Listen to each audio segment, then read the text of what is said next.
I think this is a new season. New Kampala, New Uganda, Mission 2021. I want to assure and thank the people of Kampala for motivating me, for trusting me, for believing in me, for trusting that a woman can deliver as well as a man, maybe even better. So I offered myself to serve the people of Kampala and to see that for the first time a woman can have this seat and take on the challenges that Kampala has, the impasse at Kampala, and bring back action, not words. Well, yesterday we also saw and heard of an altercation between your supporters and agents with supporters of your opponent who is from the FDC and incumbent Obwa. Can you tell us about that? There was no problem because what happened last night, that at around midnight, I was called by a resident in Kawempe that they had information that there was a rigging happening at Global Primary School near Taiba School. And they said there were people sneaking into the polling station. And I said, okay, keep me updated. After a while, they said, yes, we've apprehended them. And in the midst, Chameleon, one of the mayoral candidates actually, had the courtesy to call me. I said, honorable. She actually said, beautiful woman, why? Bachali bano bagala kutubba kalulu. And he said in his own words, Sifayo, by the way, I wish you well. Let's let the best person win. But I would not want anyone to rig us. And then they were, of course, handling, said, Lava, Ganda charu kwago chiri wano, swaibu, So I said, okay, that's very strange. So he told me we are apprehending them. So the scuffle was between actually the team that had apprehended them and the Jose Chameleon's people. So for me, I was just somebody who was informed by one of the candidates. So what I did was to drive later, but they had called police. They apprehended Lord Mayor Lukwago's brother, Swaibu, and took him to Kawempe Mbogo police station. And I think I arrived about an hour later. They were around the police, lobby where they sit, and their cars were there with the brands of Lord Mayor Lukwago. There were 2. They had captured, there were sticks in there, because what happened is that when they apprehended the brother, they called for reinforcement. So when they called for reinforcement, 2 cars of Lukwago came in, his own personal cars with his brand. They came in and they had, sticks, they had stones. It was going to be bloody. So when I reached at the police station, they said, yes, we have apprehended, these cars are going to stay here. And then I went in and I saw Lukwago's brother, because I know him, so I was in shock. I was appalled. I was actually disgusted. I said, you know what? We are all looking for this vote. Tomorrow is election. But in the first place, why would you even go to that extent? So when we said what is happening, I told police, have you registered a case? They said no. Okay, we have suspects, but no one has registered a case. But fortunately, Jose Mayanja's agent came and made a case. I have the reference number here with me, Kawempe Mbogo. And when he made the reference, suddenly the police had, buzz. And finally, some police official on anonymity told me, well, they got a call from the Kampala Metropolitan Police Commander to release them. I said, this is strange. And I was there, that's when I started recording, and I said, this is strange. If there was NUP people, if there were people from NUP who were caught with stones, with sticks, I don't think any of them would have survived. Do you honestly think that you're going to win this election? Well, the people of Kampala, who I represent still as a member of parliament, have assured me. I made this transition and made it clear to them.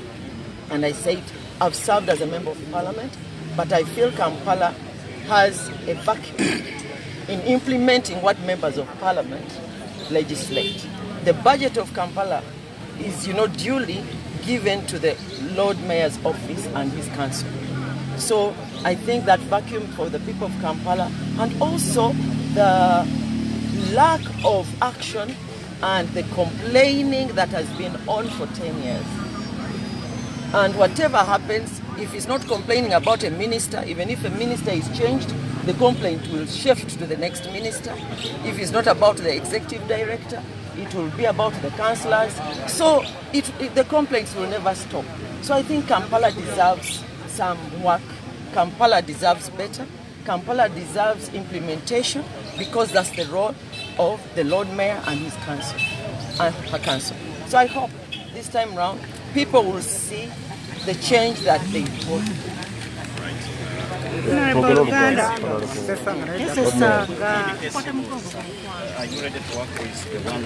Like I said, we always come for free and fair elections. Right now in Gaba, they've just reported, they've just called the presiding officer, tearing like 4 ballots for certain individuals. They've just apprehended them. I got that report and sent somebody from a station that is in the vicinity of Machinde East, and they are already there, the cases are there. In Kabowa, they didn't bring ballots, they brought ballots of Kasubi to Kabowa. Then the Lord Woman Councillors' ballots are lacking. They have shifted some people to Ndeba, those of Kabowa.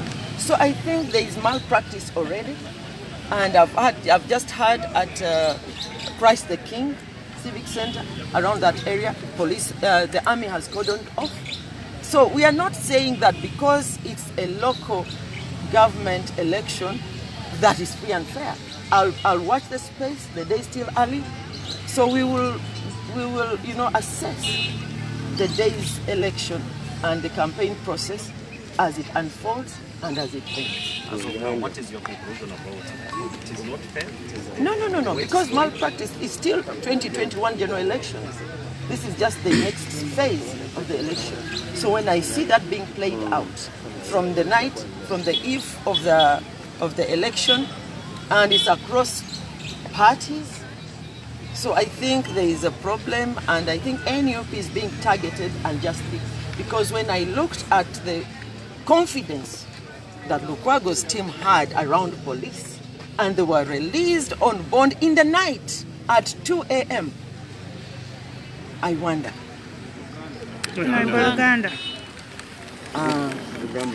Zizo kuba akalulu wano ye polling station yange kyalo kyange muluka gwange ogwebuziga era nga nebaza bannakampala mwenna gye mpise aboogeddeko nange gye abampadda okulembeze nga Guma n'MP kati mu kiseera kino tugenda mu ffumbiro okuba nga tutereeza ebya Kampala era mbebaza obuwagizi bw'emundaze n'ekibiina kyange kya NUP okuba nti nomutwesigisa ekibuga kino nga NUP. Nze njagala bakakasa nti enkola yange neya NUP tegenda kuba yeemu.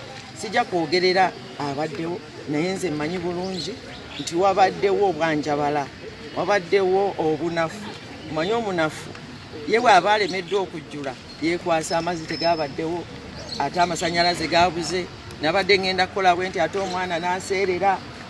Kati omuntu ng'oyo ne bw'olikola otya ye emmere ye tejja. Kati kye kibadde mu Kampala. Bannakampala programu zaabwe tezigguse. Lwaki? Aliwo ye.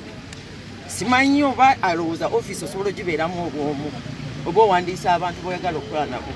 Tewali muntu agenda mu public office, ofiisi ya lukale ebaamu abantu bonna. Sig'owandiika ba civil servant, sig'olonda bakansala. Ate bakansala osobola kati nganze mba ndowooza abakansala bange abalina okubandiika. Naye osobola n'okufunamu aba movement, n'ofunamu aba DP, n'ofunamu aba FDC. Obuvunaanyizibwa bwe kukolagana na buvunaanyizibwa bukututte bantu bwe bakuwadde. Kubanga ofiisi eyo ebaamu buvunaanyizibwa. Nze ntunuulidde nnyo ng'emyaka 10 siwuliranga kigambo kiva mu Lord Mayor Elias Lukwago. Banaye abakyala b'e Kampala ensonga zaffe tugenda zikwata bwetu nno. Ekyo ekigambo tekimuyiseeko mu kamwa myaka 10. Wadde okwogera nti banaye abavubuka embeera ngitegeera tugenda kukola bwe tuti. Ekyo takyogera. Yagamba nze ndi mu lutwalo lwange. Kati olutalo lw'endooza kaalukuse oba lwongereyo mu mbeera gyabwe. Naye bannakampala baagalako okulaba nti nno ofiisi eya Lord Mayor ne Council y'abantu. By the way, mbuuza bannakampala ani yali akyaddeko oba n'awulira invitation ti bannange oba buli mwezi bannakampala bagenda bw'oba weewandiisiza n'okyalako ku City Council n'ogerako ne Lord Mayor wo. Sikiwulira. Eringa barracks. City Council eringa barracks teyingirwa naye ng'ekola enforcement abantu bagirabanga bajaasi. Naye bwe bamala ne boogera abakyala engeri gye bakwatiddwa mu enforcement, ekyo kiraga ti Lord Mayor tayogerako naba enforcement. Kuba nabo bantu. Solo bagamba abo be mukukwata obubi singa mwanyoka alifa nga mumugobye oliwulira otya. Njagala okulirayo ebirowoozo bye biti naye bwe bamala okufa ng'omukyala bwe yafa Lord Mayor avaayo ajja akubagiza. Kibi nnyo. Si kibi kubanga obuvunaanyizibwa bubawo. Era nze waliwo ebintu bingi bye ndowooza birina okukyuka. Olowooza onaasobola okuwangula akalulu kano mu kuyonga mingi? Ekisooka siwangulidde mu mbeera ne kubawuma n'emu. Buli kisaanya mbadde ntwalibwa mu kooti. Ekyasembayo constitutional court gye namalira nga ne electoral commission yennyini yeegasse n'abandoopi nti banonda mu bukyamu. Mbisuubira naye nze ndi muwanguzi. Ate bannakampala nabo bamanyi kye baba basazeewo ti ekibuga bakikwasizza NUP kubanga eno ofiisi si yange ng'obwo. Mwe waliwo obwannakyemalira obwogera ofiisi yange no. Ofiisi y'obwa Lord Mayor y'abantu. Bw'oba n'ekibiina kirina enkizo mu kyo ne bakansala part of the decisions olina okukola ne ba technical staff gye bali. Nze ndowooza enjogera eyo y'amalala ekoze bubi nnyo Kampala. Endowooza ey'okulowooza nti gwe oli bwa nnamugigina nze wendi nze nkola kino nze tabeera mu public office. Muluzungu atubuliddeko ku mikuyu egimu gy'owuliddeko okutuddiramu? Ekiro nafunye akasimu ku ssaawa nga zigenda kwera 6 waliwo omuntu wange eyesimye okuba Lord Councillor Engineer Katumba yankubidde nanga wayi ndi wano mu katundu batugambye nti waliwo abantu abadde bakugusa ku box ku polling station ya Global Primary School kanvuge ngende ndabewo nembwa kalo nambuulira kati bwe yankubidde nagenda okulira nga waliwo wala nembwa kiki nanga akwata ono nampa ate omuntu gwe tuvuganya naye nga nze siina tabu kuba nsesimbangawo nempitamu nga sivuganyiziko nzikiriza nti akalulu ina kagendamu n'abantu ab'enjawulo ng'olwaleero gwe nkoze kati Jose Chameleon nagenza okulaba nga mbuuza era yatuuse n'aŋŋamba beautiful woman nemugamba ani ono naga Mayanja nemugamba waayi nkwagaliza buwanguzi manyi twesimbyewo ne gwe banaawa yanaayitamu ne mwana kino ekisajja kyagala tubbako kalulu nemugamba ani nga kisajja kyalukwagula muganda wali wano ndi okulanga nembuuza ani Swaibu tumanyi bulungi yabeera ne Lord Mayor muganda we naye bakola naye najja ne bamutandika awo nempulira akavuyo olwazzeemu nagenza okuwulira nga baga tukubidde poliisi yekawempe nejja nebakwata kati nze bwe naviiridde nebuziga okuvuga mu Kafyu Road Block natuuse nga bamaze batuusa ku police station era bwe natuuseewo nensangawo agent wa Jose Chameleon nensangawo nempitako ne Mayor ow'eddembe ne Councillor Katerega Guild President we Makerere who is standing that area netubeerawo kati nembuuza ekigenda mu maaso nengendako wali ku reception ngenda okola nga batudde Swaibu mulaba neŋŋamba kiki nemulangira ne banne nga bwe baabadde kati nembuuza abapoliisi nemugamba osina ŋŋamba kino ekintu tulina exhibit tulina emiggo gye tusanze mu motoka ezo zombi amayinja biki kubanga bwe babatandise okubakwata aba Jose Chameleon ne batandika okulwana Swaibu n'akubira reinforcement bajje bamwegatteko kati emmotoka ziriwe zagidde n'emiggo n'amayinja okulwanagana n'abantu badde bakwate ekyembi basanze poliisi etuuse kati nebakwata bweti nemala nebatwala kati nze gwe nabaddeewo neŋŋamba nkole ki saawa zigenze 7 neŋŋamba ntambudde ntya kati ekyakoze nembaga mugenda kukola ki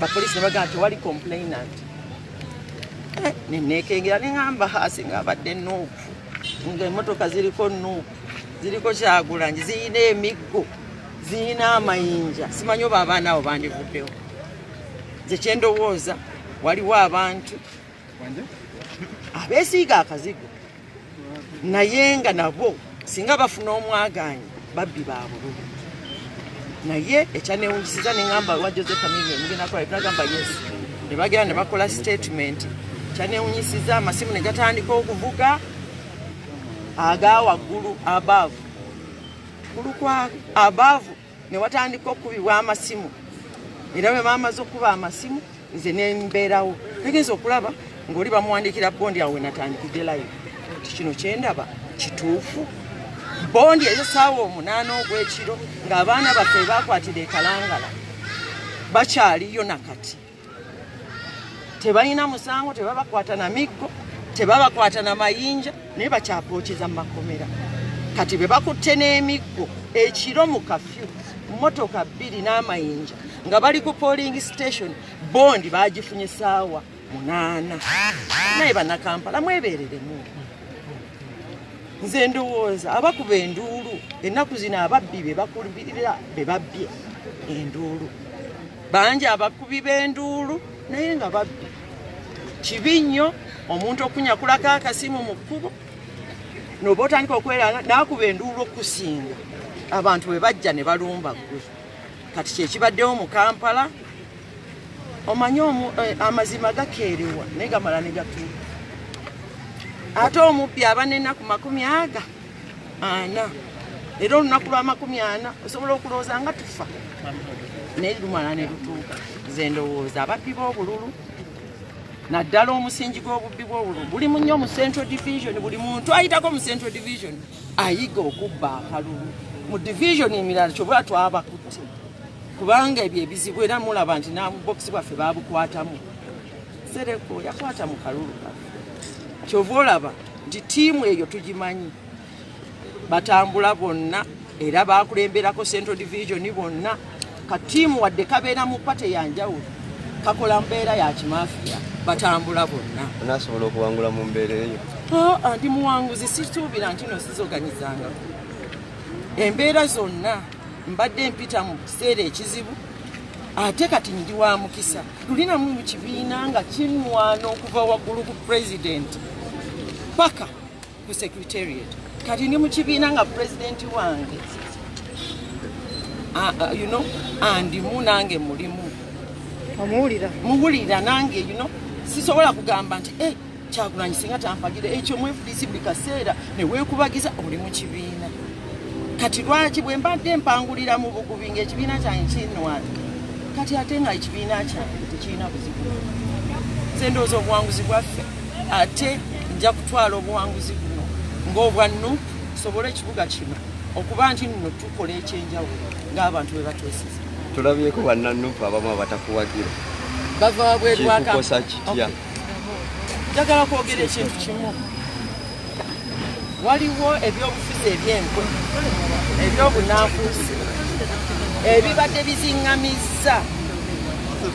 biziŋŋamizza politics wa wano naddala mu Kampala naye enkwe ezo zikaddiye zitandise okubeera phased out kyova olaba bwe nalabye abaana abato nga baseegirinya obalaba emyaka egyo bannyeko abaana abato tewali alwana naye abantu abazze n'obugugu bwabwe obw'ettima gye babadde babwangaalira abantu abalina enkwe Kyagulanyi naye abalaba nze ndowooza wano baakubye miss enkwe zibadde ziwangalira mu bifo kyova olaba babeera mu bibiina ebyenjawulo naye enkwe nga ze zibagatta enkwe lwe lutindo olugatta kakliiki akonkamanyi sijja boogera kuba tebalina makulu sijja boogera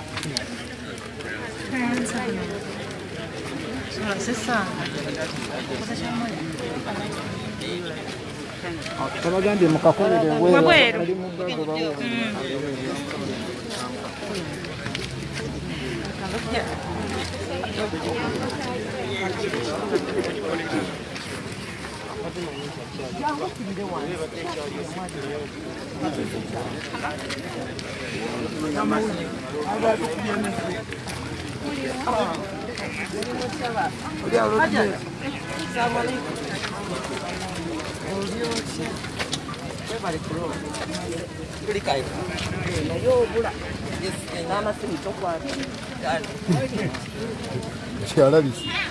alabise naye kati ate wano tunanyizawo ebyaffe tudda kunamizawo byaffe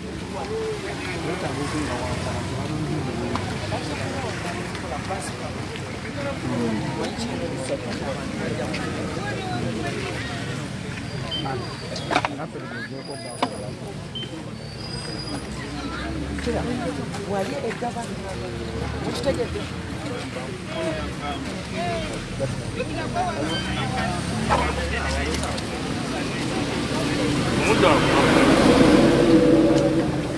ate bagenda blockinga Basembero, kasembero.